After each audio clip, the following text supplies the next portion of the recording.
وبركاته. الحمد لله رب العالمين، والصلاة والسلام على سيد الأنبياء والمرسلين وعلى آله وأصحابه الأجمعين الأكرمين وعلى من أحبهم وتبعهم بإحسان أجمعين إلى يوم الدين. أما بعد، أعوذ بالله من الشيطان الرجيم. بسم الله الرحمن الرحيم.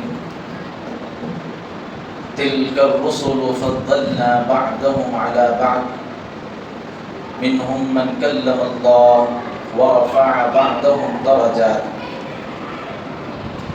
إن الله وملائكته يصلون على النبي يا أيها الذين آمنوا صلوا عليه وسلموا تسليما.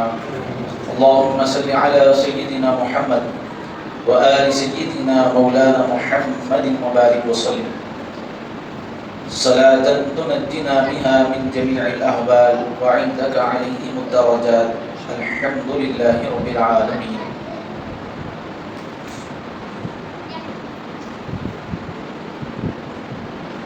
اللہ تعالیٰ کا بے انتہا فضل و احسان ہے کہ اس نے ہمیں پھر ایک مرتبہ اپنی بارگاہ میں طلب فرمایا اور ہمیں حاضر ہونے کا موقع نصیب کیا، اور ایسا بابرکت دن جمعہ اللہ تعالیٰ نے بطور عید کے ہمیں عطا کیا. اور جمعہ کے دن اولین ساعتوں میں مساجد میں داخل ہونے والوں کے لیے اللہ تعالیٰ نے فضیلت رکھی. معزز و مکرم سامعین کرام، پچھلی جمعہ کی نشست میں ہم نے نبی کریم صلی اللہ علیہ وسلم کے معجزہ معراج کو قرآن مجید کی روشنی میں سمجھنے کی ہم نے کوشش کی تھی کہ اللہ تعالیٰ نے پیارے آقا صلی اللہ علیہ وسلم کو شب معراج بالکل مختصر سے لمحات میں ایک طویل سفر اللہ تعالیٰ نے طے کروایا، اور ایسا مبارک سفر اللہ تعالیٰ نے رسول اللہ صلی اللہ علیہ وسلم کو کروایا کہ احادیث مبارکہ میں اس کے تذکرے آج بھی اپنی نورانیت بکھیر رہے ہیں. آج ہم نبی کریم صلی اللہ علیہ وسلم کے سفر معراج پر تشریف لے جانے کی کیفیت اور آپ کی شان و عظمت کو سمجھنے کی ہم کوشش کریں گے. پھر انشاءاللہ تعالی شب معراج بالکل ہمارے سر پر ہے، تو شب معراج میں انشاءاللہ ہم سفر معراج کس طرح حضور نے فرمایا، کیا کیا مشاہدات فرمائیں، اس کو پھر ہم اس میں سماعت کریں گے. اللہ تبارک و تعالی قرآن مقدس میں ارشاد فرما رہا ہے کہ بے شک یہ رسول ہیں جن کو ہم نے بعض کو بعض پر فضیلت دی ہے. تلک الرسل فضلنا بعضهم علی بعض. یہ رسول ہیں جن کو ہم نے بعض کو بعض پر کیا فضیلت عطا فرمائی، یعنی فضیلت کے اعتبار سے اللہ تعالیٰ نے رسولوں کو بعض پر فضیلت عطا کی. افضل ہیں بعض رسول بعض رسولوں سے افضل ہیں. ان میں اللہ تعالیٰ نے مثال دیتے ہوئے فرمایا ان میں بعض وہ ہیں جن سے ہم نے منہم من کلم اللہ بات کی، اور ان میں وہ ہیں ورفع بعضهم درجات، ان میں بعض وہ ہیں جن کو ہم نے درجوں بلند فرمایا. اس آیت شریفہ کی تفسیر کرتے ہوئے محدثین مفسرین بیان فرماتے ہیں کہ یہاں پر ورفع بعضهم درجات یعنی جن کو ہم نے درجوں بلند فرمایا، اس سے مراد پیارے آقا محمد رسول اللہ صلی اللہ علیہ وسلم کی ذات بابرکت ہے. یہاں حضور کا ذکر ہو رہا ہے کہ جن کو اللہ تعالیٰ نے درجوں بلند فرمایا، بلندی عطا فرمائی. اور بعد اہل تفسیر نے لکھا کہ اللہ تعالیٰ حضور پاک علیہ الصلوۃ والسلام کی عظمت بیان فرما رہا ہے کہ اللہ نے شب معراج حضور کو بلند فرمایا. اپنی بارگاہ میں طلب فرمائیں۔ معزز سامعین کرام، ایک بات ذہن نشین رکھیے، یہ سارا سفر معراج جو حضور کو کروایا گیا، اس کا دعویٰ کہیں پر بھی حضور پاک صلی اللہ علیہ وسلم نے نہیں فرمایا، بلکہ اس سفر کے متعلق اللہ نے فرمایا کہ میں نے کرایا۔ تو شک اور شبہات کی یہاں گنجائش ہی نہیں رہتی، کیونکہ یہ معراج کا سفر کروانے والی ذات اللہ کی ہے۔ نبی کریم صلی اللہ علیہ وسلم یہ سفر کا سارا سفر اللہ کے حکم پر اور اللہ تعالیٰ کی مرضی سے یہ سفر طے فرمائے۔ چنانچہ آیت شریفہ کو میں نے پہلے بھی آپ کے سامنے سنانے کی سعادت حاصل کی، پھر ایک مرتبہ برکت حاصل کرنے کے لیے پڑھ رہا ہوں۔ سبحان الذی اسری بعبدہ لیلا من المسجد الحرام الى المسجد الاقصى الذي باركنا حوله لنريه من آیاتنا انه هو السمیع البصیر۔ پاک ہے وہ ذات جو اپنے بندے خاص کو لے گیا رات و رات، بالکل رات کے حصے میں، کہاں سے کہاں تک؟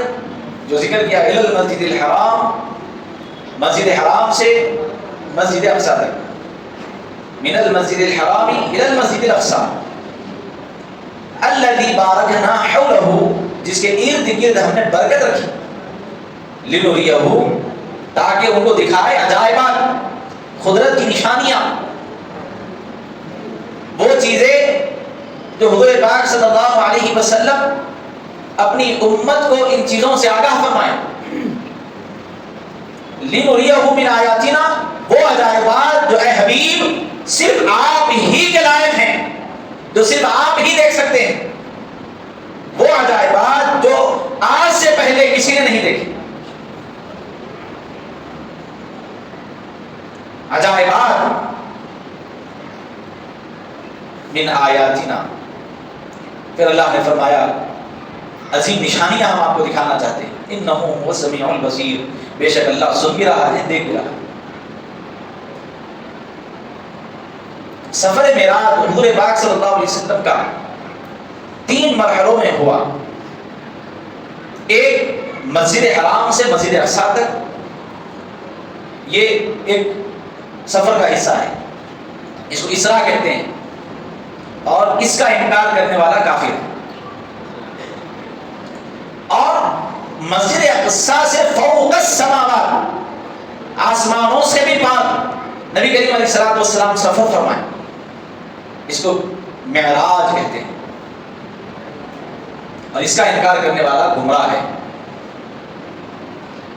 اور تیسرا سفر قاب قوسین او ادنا سے پورا وہ مقام جو اللہ تعالیٰ نے اس شب حضور کو عطا فرمایا، عرش معلیٰ کے اوپر اللہ تعالیٰ نے آپ کو بلایا، سرکار وہاں جلوگر ہوئے اور اپنی مادے کی آنکھوں سے حضور نے رب کا دیدار فرمایا۔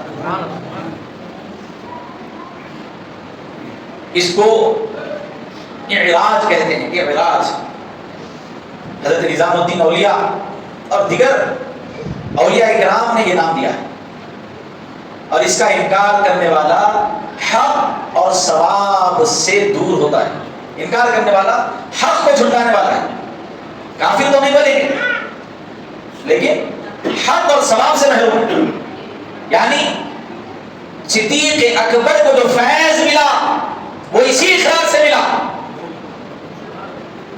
کہ آپ نے رسول اللہ صلی اللہ علیہ وسلم کی معراج کو اور اس حقیقت کو جو عقل میں نہیں آ سکتی تھی، آپ نے کہا ہم عقل نہیں بلکہ اپنی زبان سے کہیں گے قد صدقت یا رسول اللہ، آپ جو کہہ رہے ہیں آقا سب سچ ہے، آپ نے فرما دیا حق، آپ نے فرما دیا سچ، کیونکہ آپ کی زبان مبارک سے نکلا۔ نبی کریم صلی اللہ علیہ وسلم کے دیدار سے متعلق بھی طویل بحث فرمائی گئی ہے۔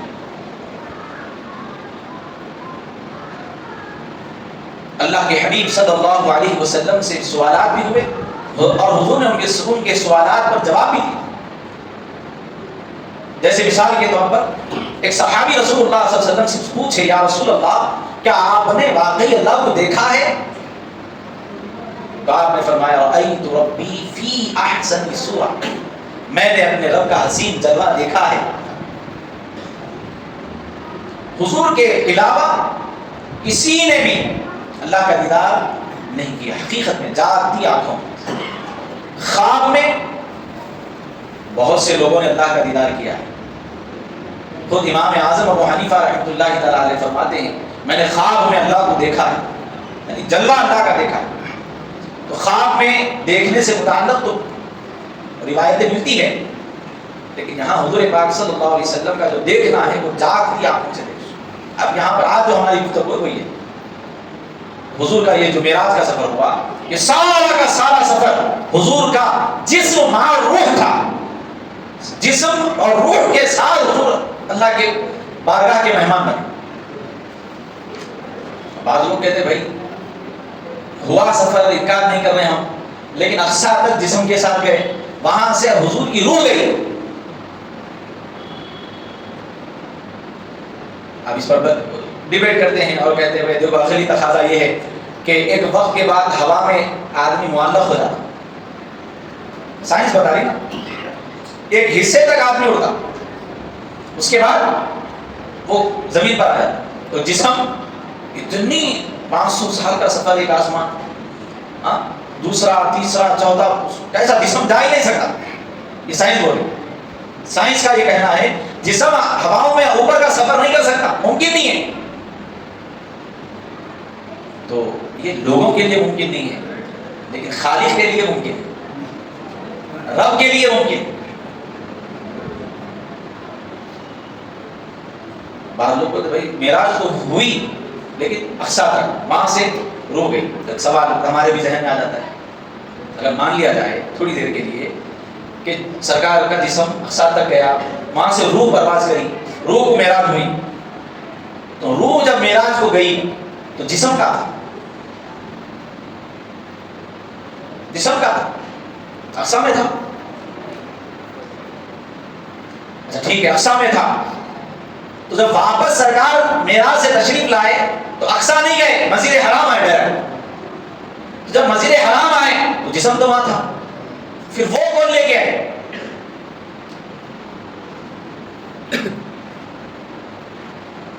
اچھا ٹھیک ہے، لے بھی لائے،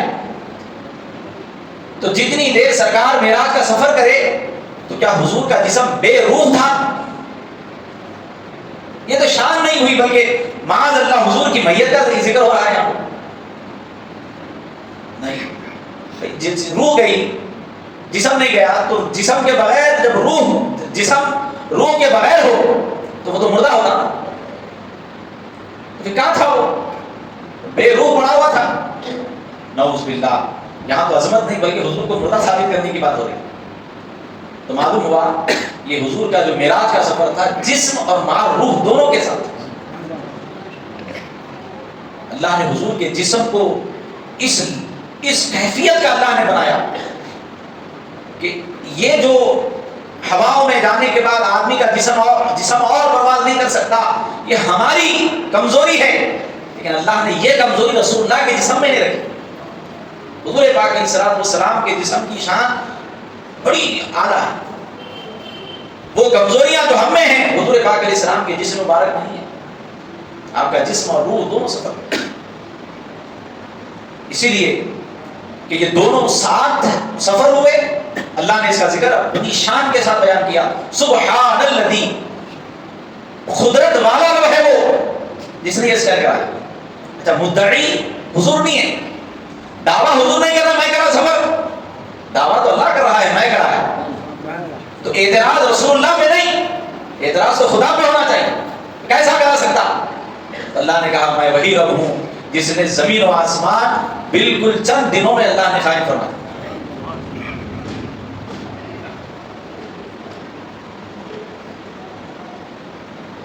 میں ہی ہوں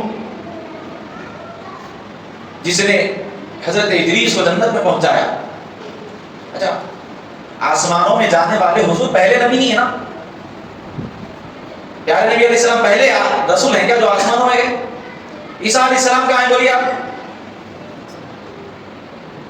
چوتھے آسمان پہ ہے نا، زندہ ہیں. اللہ نے آپ کو آسمانوں پہ اٹھایا یا نہیں؟ حضرت ابراہیم علیہ السلام کے آسمانوں کا سفر کیا. حضرت ادریس کہاں ہیں؟ یہ وہی نبی ہیں جنہوں نے اللہ سے کہا تھا اللہ میں موت کا مزہ دیکھنا چاہوں. اللہ نے ان کو موت دی، پھر زندہ کیا. کہا اللہ میں جہنم کا نظارہ دیکھنا چاہوں، اللہ جہنم پہ سے گزار دیا. پھر بولے اللہ میں جنت دیکھنا چاہوں، اللہ نے جنت میں داخل فرمایا. کہا ٹھیک ہے دیکھ لیا نا، چلو. بولے اللہ تیرا وعدہ ہے موت ایک بار، اور ہر ایک کو جہنم پہ سے گزرنا ہے، پلسرات پہ سے میں گزر گیا، دیکھ لیا میں منظر، اور تیرا وعدہ ہے جو ایک بار جنت میں آ گیا واپس نکالا نہیں جائے گا، میں آ چکا ہوں واپس نہیں جاؤں گا. اللہ نے کہا کہ اچھا ٹھیک ہے ہمارا وعدہ حق ہے، آپ یہیں رہیے. آج بھی جنت میں ہیں. تو جنت کہاں ہے؟ آسمانوں کے اوپر. گئے ہیں پہلے، لیکن اللہ نے کہا یہ جانے والے اور ہیں، یہ آنے والے اور ہیں. یہ جو آ رہے ہیں یہ میرے دربار کے مہمان ہیں، یہ میرے حبیب ہیں. دیدار کی تمنا تو کس نے نہیں کی؟ کریم اللہ نے بھی کی تھی.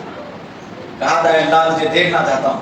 اللہ نے کہا لن ترانی، تم نہیں دیکھ سکتے. اللہ کا جواب بھی دیکھو آپ. اللہ نے یہ نہیں کہا اے موسیٰ مجھے کوئی نہیں دیکھ سکتا، نہیں کہا تم نہیں دیکھ سکتے. یہ اللہ کے جواب میں خود جواب موجود ہے. اللہ کہہ رہا ہے تم نہیں دیکھ سکتے، لیکن کوئی ہے جو میرا دیدار کرے گا، اور وہ نبی آخر الزمان محمد رسول اللہ صلی اللہ علیہ وسلم ہے جن کو اللہ نے آسمانوں میں بلایا. بعض لوگ روایتیں پیش کرتے ہیں، اس کے ترجمے پیش کرتے ہیں، لیکن اس حدیث کو سمجھنے کی کوشش نہیں کرتے. خیر ہم وہ ایک لمبی بحث ہے، لمبی طویل بحث ہے، لیکن ہم حضور کی شان کیسی ہے سفر کی دیکھو آپ. بلکہ محدث لیکن عبداللہ شاہ صاحب قبلہ علیہ رحمت و رضوان خود لکھتے ہیں معراج، یہ جو معراج کا سفر ہے، یہ لفظ معراج ہی خود حقیقت بیان کر رہا ہے حضور کی معراج کی شان سے. معراج کتنے حروف ہے؟ معراج میم عین رے الف جیم، 5 حروف. فرماتے ہیں میم اس کو ہوئی معراج محمد رسول اللہ. کہاں ہوئی؟ زمین پہ؟ کہا نہیں، عین بتا عرش پہ. کب ہوئی؟ دن میں، رات میں، دوپہر میں. معراج کی راہ بتا رہی ہے رات میں. معراج محمد عربی کو عرش پر رات میں ہوئی تو حضور کس کے پاس تشریف لے گئے؟ معراج کیسے ہوئی؟ علی بتا رہا ہے اللہ سے دیدار ملاقات کی معراج. فرمایا کہ حضور جب گئے تو جسم زمین پہ رہ گیا تھا، روح گئی تھی کیا؟ کہا نہیں، جین بتا رہا ہے حضور جب گئے تو جسم کے ساتھ تھے. معراج کی حقیقت معراج کے 5 حروف میں اللہ نے چھپا دیا. معزز سامعین کرام، اللہ تعالیٰ نے اس کو بیان فرمایا اور سفر بھی حضور نے فرمایا. تو تدبیر ہمیشہ حضور پاک علیہ الصلوۃ والسلام نے تدبیر کو رکھا. بغیر تدبیر کے کوئی معجزہ حضور نے ظاہر نہیں فرمایا. مثال کے طور پر نبی کریم صلی اللہ علیہ وسلم نے سفر فرمایا تو حضور اپنے بذات خود بھی تشریف لے جا سکتے تھے، لیکن اللہ نے سواری کا انتظام فرمایا، براق لایا گیا. اب بولیے آپ خواب کا سفر براق کی کیا ضرورت؟ نہیں بھائی، خواب میں ہوا، خواب میں تو سواری کیوں لائی گئی؟ اور آج بھی مسجد اقصی میں وہ مقام جہاں پر سواری بھرنی گئی تھی آج بھی زیارت کے لیے موجود ہے. سواری لائی گئی. پھر سواری کی شان کی سواری براق، اس کا عربی سے اردو ٹرانسلیشن یہ ہے براق برق سے نکلا. اس کا مطلب ہے بجلی. بجلی ایسی تیز سواری جہاں پہ ہماری نظر ختم ہوتی سواری کا پہلا قدم وہاں پہ ہوتا. اتنی تیز سرکار سواری پر سوار ہو تاکہ معلوم ہو کہ سفر معجزانہ ضرور ہیں، لیکن سفر کے جو طریقے ہوتے ہیں اسی طریقے کے موافق. سفر کرے تو سواری ہونا ضروری ہے، بغیر سواری کے ہم سفر کرتے. اللہ نے بھی سواری تاکہ عقل میں سمجھ میں آئی سواری پہ سوار. اور حضور کا یہ معمول ہے، حضور کوئی بھی معجزہ بغیر تدبیر کے نہیں. نبی کریم صلی اللہ علیہ وسلم کو دیکھیے، حدیبیہ کا موقع ہے، صحابہ کرام کو شدت کی پیاس لگ رہی، پانی دور دور تک پانی نہیں ہے۔ پیارے آقا علیہ الصلوۃ والسلام نے مشکیزہ منگایا اور حضور پاک صلی اللہ علیہ وسلم نے پانی کا جب وہ منگایا اپنا ہاتھ مبارک اس کے اندر ڈالا، جیسے ہی ڈالا پانی ابلنے لگا۔ حدیبیہ میں جتنے صحابہ تھے، کتنے تھے معلوم؟ 1500 صحابہ تھے، 1500 صحابہ کرام موجود تھے حدیبیہ میں، سب کو شدت کی پیاس لگ رہی تھی۔ حضور پاک علیہ الصلوۃ والسلام نے پانی کے اندر ہاتھ ڈالا تو وہ پانی نکلنا شروع، انگلیوں سے پانی نکلنا سرکار۔ صحابہ کرام پانی پیے، بعض لوگ وضو کرے، یہاں تک کہ بعض لوگ پانی بھر کے رکھ لیے، اور یہ وہ پانی ہے جس کو فرمایا گیا کہ یہ پانی تمام پانیوں میں افضل ہے، تمام پانیوں میں، کیونکہ یہ حضور کے جسم سے نہیں۔ دیکھو آپ، حضرت موسیٰ علیہ السلام بھی پانی نکالے تھے، پتھر پہ لاٹھی مارے 12 چشمے نکلے تھے، وہ زمین سے نکلے تھے، لیکن حضور نے زمین سے نہیں نکالے، اپنی انگلیوں سے پانی نکالا۔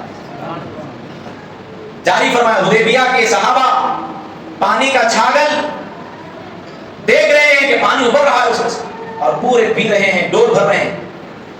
حضرت ابو ہریرہ رضی اللہ تعالیٰ عنہ فرماتے ہیں ایک مرتبہ نبی کریم صلی اللہ علیہ وسلم کے پاس تھے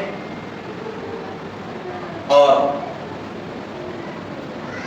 کھجوریں بالکل کم تھی، پیارے نبی علیہ السلام نے اس کے اندر ہاتھ ڈالا، ڈال کر حضور پاک علیہ السلام نے اپنا دست مبارک اس چھاگل میں سے نکالا، کہا کہ دیکھنا نہیں، نکالتے رہنا، کھاتے رہنا۔ صحیح حدیث سنا رہا ہوں، کوئی ضعیف ہے، نکالتے گئے، صحابہ کرام کھاتے گئے۔ ابو ہریرہ رضی اللہ عنہ فرماتے ہیں حضرت عثمان غنی کے زمانے تک ہم وہ کھجوریں کھاتے تھے، 25 سال کا عرصہ گزر گیا، کبھی کھجور ختم نہیں ہوئی۔ تو حضور معجزے کا ظہور فرماتے لیکن بغیر تدبیر کے نہیں، تدبیر فرماتے، لوگوں کو دکھتا زیادہ ہوئے، تخلیق فرماتے لیکن دکھتا کے ساتھ زیادہ ہو گئے، برکت ہو گئے۔ یہ حضور پاک علیہ السلام کی شان ہے، اور حضور پاک علیہ السلام نے بھی سفر کو پیکر بشری کے ساتھ کیا، اور پہلا سفر حضور کا مسجد حرام سے مسجد اقصیٰ تک تھا، پہلا سفر، اور پہلا اسٹے اوور مسجد اقصیٰ میں ہوا، جہاں پر پیارے آقا علیہ السلام کا انتظار تھا۔ 1.25 لاکھ انبیاء 1,24,000 کم و بیش پہلے سے کر رہے تھے، اللہ نے سب کو وہاں پہ جمع کیا۔ پیارے آقا علیہ السلام یہاں پر پہنچے، اس کے اندر بھی اور تفصیلات ہیں، نکات ہیں، حضور کی عظمتیں ہیں، حضور کی شانیں ہیں جو یہاں پر بیان کی جا سکتی ہیں۔ ہر پہلو میں حضور کی عظمت و شان اللہ نے بیان کی۔ پیارے آقا علیہ السلام مسجد اقصیٰ کے پہلے سے انبیاء کرام موجود ہیں، حضرت جبرائیل بھی موجود ہیں، کہ سرکار کے ساتھ خود جبرائیل علیہ السلام تشریف لائے، آپ صفوں کو چیرتے ہوئے حضور پاک علیہ السلام کو لے گئے اور حضور پاک علیہ السلام کو انبیاء کرام کے درمیان بٹھایا، اور وہاں ایک بڑا اجتماع، یہاں صرف انبیاء کرام کی جماعت ہے، یعنی اللہ کی مخلوق میں جو سب سے افضل ہے وہ افضل جماعت ہے۔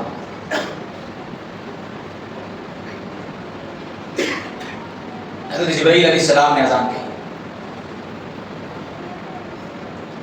اور محدث دکن اس کا نقشہ لکھتے ہیں، ایسا وہ منظر تھا، سوچو نا، آدم بھی ہیں، شیز بھی ہیں، ابراہیم علیہ السلام بھی ہے، اسماعیل علیہ السلام بھی ہیں، یعقوب علیہ السلام ہیں، یوسف علیہ السلام ہیں،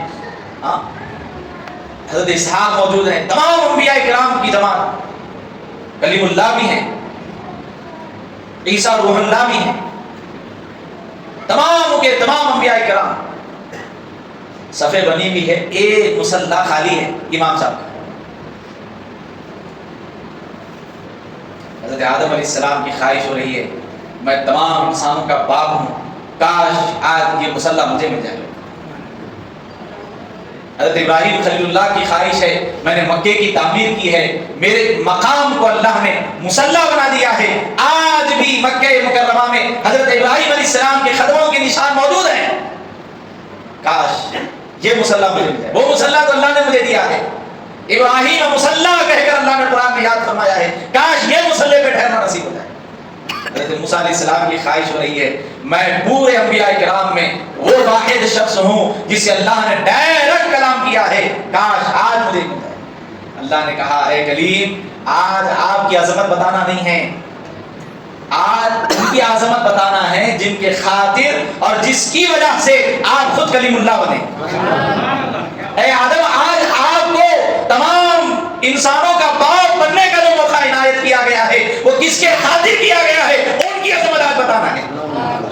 اے ابراہیم آپ کے مصلی کو جو مقام ہم نے دیا ہے یہ انہی کی وجہ سے دیا ہے، تمہارے بیٹے کی جو جان ہم نے بچائی ہے انہی کی وجہ سے بچائی ہے۔ اے عیسیٰ جو تم کو مقام ملا ہے انہی کی وجہ سے ملا ہے۔ آج نہ آدم کی عظمت بتانا ہے، نہ موسیٰ کی عظمت بتانا ہے، نہ کسی نبی کی عظمت بتانا ہے۔ آج اگر کسی کی عظمت ظاہر کرنی ہے تو عبداللہ کے نور نظر، آمینہ کے لفظ ذکر، فاطمہ کے بابا محمد رسول اللہ کی شان بتانا، محمد رسول اللہ کی شان بتانا۔ یہی حال ہوا، سب کے سب منتظر ہیں، خواہش مند ہیں مصلی مجھے مل جائے، مصلی پر مجھے لے جا کر بٹھایا جائے، مصلی پر کلیم اللہ آ جائے، مصلی پر عیسیٰ روح اللہ آ جائے، مصلی پر آدم صفی اللہ آ جائے۔ نہیں ہوا ایسا۔ جبرائیل علیہ السلام صفوں کو چیرتے ہوئے محمد رسول اللہ کی بارگاہ میں پہنچے اور کہا یا رسول اللہ یہ سب انتظار کر رہے ہیں، سمجھ میں آتا آپ کس کا انتظار کر رہے ہیں؟ کس مصلی آپ کے واسطے؟ حضور نے کہا جبرائیل اتنے بڑے بڑے انبیاء اکرام ہیں؟ تو جبرائیل علیہ السلام نے کہا یا رسول اللہ سنیے، اللہ نے مجھ جبرائیل کو انبیاء اکرام کا خادم بنایا ہے۔ میں حضرت آدم سے لے کر عیسیٰ تک ہر زمانے میں آیا ہوں، میں نے ہر زمانہ دیکھا ہے، میں نے سب انبیاء اکرام کے زمانے دیکھے ہیں، خدا کی قسم اللہ کی بارگاہ میں آپ سے زیادہ بزرگی میں نے کسی کی نہیں دیکھی، آپ سے زیادہ عظمت اللہ نے کسی کو عطا نہیں کی۔ اسی کو ایک بزرگ نے کہا یہی بولے سدرہ والے چمنے جہاں کے ڈھالے، سبھی میں نے چھان ڈالے، سبھی میں نے چھان ڈالے، تیرے پائے کا نہ پائے، تجھے ایک نے ایک بنایا۔ محمد صرف ایک ہے صلی اللہ علیہ وسلم۔ میں نے سب دیوانے دیکھے ہیں، سبھی میں نے چھان ڈالے، میں نے سب کی بزرگی دیکھی ہے۔ ابراہیم خلیل اللہ ہے مجھے معلوم ہے، موسیٰ کلیم اللہ ہے مجھے معلوم ہے، عیسیٰ روح اللہ ہے مجھے معلوم ہے، لیکن حبیب صرف آپ ہے۔ وہ کلیم اللہ ہے، آپ حبیب اللہ ہے صلی اللہ علیہ وسلم، آپ حبیب اللہ ہے۔ آج کے مصلی پر آپ حضرت حضور فرماتے ہیں میں آیا۔ حضور کا آنا کیسا آنا ہے ذرا دل کے کاموں سے سنو۔ امامت کا قاعدہ ہے، امامت کا یہ قاعدہ ہے، امامت افضل شخص کرا سکتا، جو سب سے زیادہ تقوی والے ہیں وہ کرا سکتا، علم والے جو سب سے زیادہ ہے وہ کرا سکتا۔ امامت کا اصول ہے، ہاں جہاں پہ امام صاحب پہلے سے فکس ہے، جیسے یہ مسجد ہے، یہاں پہ اللہ نے مجھے سعادت دی امامت کرنے کی، اب وقت کا شہد بھی آ گیا، میں مسئلہ بتا رہا ہوں، فقہی مسئلہ ہے، وقت کا شہد بھی آ گیا تو اس کو مجھ سے اجازت لینی پڑی، میری بغیر اجازت کے امامت کروا دی تو نماز نہ ہوگی۔ یہ وہاں کا مسئلہ ہے جہاں پہ امام مقرر ہے، وہ پابند ہے، ہاں اگر وہ خود امام کسی سے کہے آپ پڑھائیے میری اجازت ہے، یا کسی کو اجازت دے دے وہ پڑھائے تو نماز ہو جائے۔ رہتے ہوئے بغیر اجازت کے اگر کوئی مصلی پہ بیٹھ گئے بغیر اجازت کے، وہ جماعت نہ ہوئی، کیونکہ وہاں پر امام موجود ہے۔ لیکن یہ فرائض میں سے نہیں ہے نماز، یہ تو عظمت والی نماز ہے، اور یہاں پہ یہ قاعدہ ہے، اور یہیں کے علاوہ سفر میں گئے، سفر کا اصول یہی ہے، کون ہمیں سے زیادہ علم والا ہے، بزرگی والا ہے، ان مصلی پہ جاؤ۔ سمجھ میں بات؟ یہاں پر بھی ہے، مسئلہ بھی یہی ہے۔ اب سوال یہ ہے کہ انبیاء اکرام وہاں پہ پہلے سے موجود ہیں، لیکن انبیاء اکرام جسموں کے ساتھ وہاں پر آئے ایسا کوئی روایت نہیں ہے۔ انبیاء اکرام جسم مثالی ہے، اللہ تعالیٰ انبیاء اکرام کو جسم مثالی دیتا اور وہ تشریف لائے تھے۔ تفصیل ہے اس کی، اس پہ ایک تفصیلی میرا بیان بھی یوٹیوب پہ موجود ہے، جس میں مثالی کے ساتھ انبیاء کرام آئے تھے، ہر دو صورت میں یا روح آئی تھی یا جس میں مثالی کے ساتھ آئے تھے، لیکن جس میں اصلی اپنے اپنے مقامات پہ تھے، جہاں جہاں ان کے آرام گاہ ہیں۔ موسیٰ علیہ السلام کو حضور خبر میں بھی دیکھے، یہاں بھی دیکھے، آسمان میں بھی ملے نہ ملے، ہے نا روایت۔ تو آدم علیہ السلام یہاں بھی تھے، آپ کو اوپر بھی ملے، ابراہیم علیہ السلام یہاں بھی ملے، آسمان میں بھی ملے۔ ایسے بہت سے انبیاء کرام کے مختلف مقامات پر حضور کے ساتھ ملاقاتیں ہوئی، وہ جسم مثالی انبیاء کرام کو اللہ عطا کرے۔ اب یہاں پر کی امامت کوئی انکار نہیں کرتا، یعنی اس پہ بحث بھی نہیں ہے، یعنی ارے مولانا عامر شرفی صاحب اہل سنت والجماعت سے ہے اس لیے بول رہے ہیں۔ آپ کسی دوسری جماعت کے لوگوں سے بھی پوچھو، وہاں پہ نماز ہوئی نہیں ہوئی، سب بولتے ہیں ہوئی، یعنی انکار کرنے والے نہیں ہے اسے۔ لیکن امامت کو ذرا دیکھیے، یہ روح ہے اور حضور جسم کے ساتھ ہے۔ جسم سے زیادہ نورانیت روح میں ہوتی ہے، کیونکہ روح خود وہ ہے، مرادائے وہ ہے، بخائے وہ ہے، وہ خود وہ ہے۔ اللہ نے میرے آقا کے جسم کو کیا شان والا بنایا، انبیاء کی روحوں سے بھی افضل حضور کا جسم۔ قاعدہ یہی ہے، اللہ اکبر، اللہ نے کیسی شان اللہ نے ہمارے نبی کو عطا کی۔ حضور کی روح امامت نہیں کروا رہی، حضور کا جسم کروا رہا ہے، اور پیچھے انبیاء کرام کی ارواحیں جس میں مثالی کے ساتھ، اور حضور کا جسم انبیاء کی ارواحوں سے بھی بلند بالا ہے۔ اللہ نے ظاہر کیا، اللہ تعالیٰ نے ظاہر فرمایا، جو پیکر بشری ہے، کہا کہ اے حبیب، ہم نے آپ کے جسم مبارک کو پیکر بشری ہونے کے باوجود اتنی نورانیت سے نوازا ہے، انبیاء کی روحوں کو بھی ہم نے اس قابل نہیں بنایا کہ آپ کے جسم میں اللہ نے وہ نورانیت۔ روح خود نور ہوتی ہے، اور روح مادی شے ہے، روح مادی شے نہیں، اور پھر انبیاء کی روحیں خود نور نلال، اور نوروں سے بھی افضل نور انبیاء کی روحیں، اور انبیاء کی روحیں جو اعلیٰ درجے کا نور ہیں، اور ان کی امامت حضور کا پیکر بشری فرما رہے ہیں۔ میرے آقا علیہ السلام کا جسم مبارک امامت کروا رہا ہے۔ معلوم ہوا کہ حضور کا جسم بھی انبیاء کی نورانیت سے اعلیٰ ہے، اعلیٰ ہے حضور کا جسم مبارک۔ اور آقا علیہ السلام کے جسم مبارک کو اتنی لطافت اور اتنی نورانیت اللہ نے عطا کی ہے جس کو انبیاء کی مقدس روحیں بھی نہیں پہنچ سکتی، اور حضور امامت فرمائے۔ یہ حضور کا مقام ہے، یہ اللہ نے بتانا چاہ رہا تھا انبیاء کرام کے درمیان حضور کو یہ مقام دے کے میرے حبیب کو میں نے اس شان کا مالک بنایا۔ اور دیکھو آپ، اسی کو حضور شیخ الاسلام نے لکھا اپنی زبان میں، آپ لکھتے ہیں بجسم پاکیزہ طرز جان، کہتے ہیں جان سے زیادہ پاکیزہ آپ کا جسم ہے۔ کہیے سبحان اللہ۔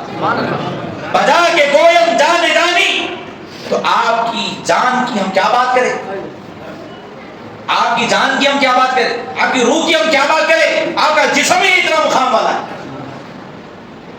مرانچہ یارا کے گویم آنے، میری حیثیت ہی کیا ہے میں آپ کو یہ کہوں، بروز تخوین ہر گمانی، ہر خیال ہر گمان سے اونچے ہیں آپ۔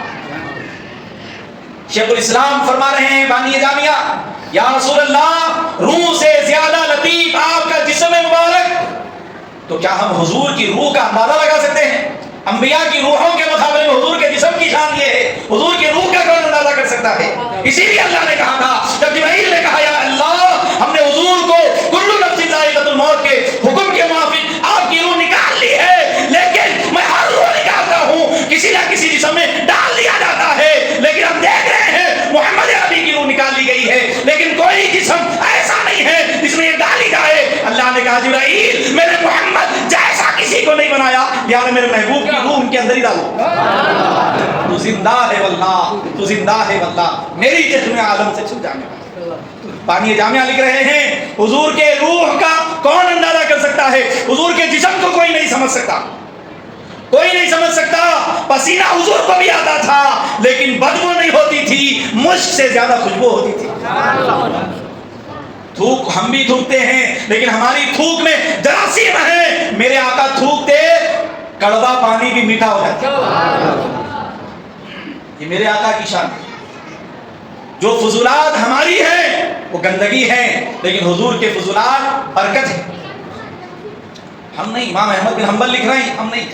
ہم تو ان سے پڑھ کے ان کے شاگردان ان کے بول رہے ہیں. یہ شان اللہ نے عطا کی ہے میرے آقا کو, ہم اندازہ نہیں کر سکتے. سفر معراج کی شان سے ہوا. یہ ایک جھلک میں نے آپ کو بتائی ہے, اقصا تک, تفصیل بھی نہیں. انشاءاللہ تعالی تفصیل نبی رحمت نواز سید کاشف پاشا صاحب سے آپ سنیں گے انشاءاللہ. شب معراج 9 بجے مسجد اعظم میں جماعت ہوگی اور بعد نماز کے جلسے معراج النبی میں انشاءاللہ تعالی سید کاشف پاشا بندہ نوازی صاحب اپنا خصوصی خطاب اس مسجد میں فرمائیں گے. آپ حضرات ضرور شرکت فرمائیں. آمین. وما علینا الا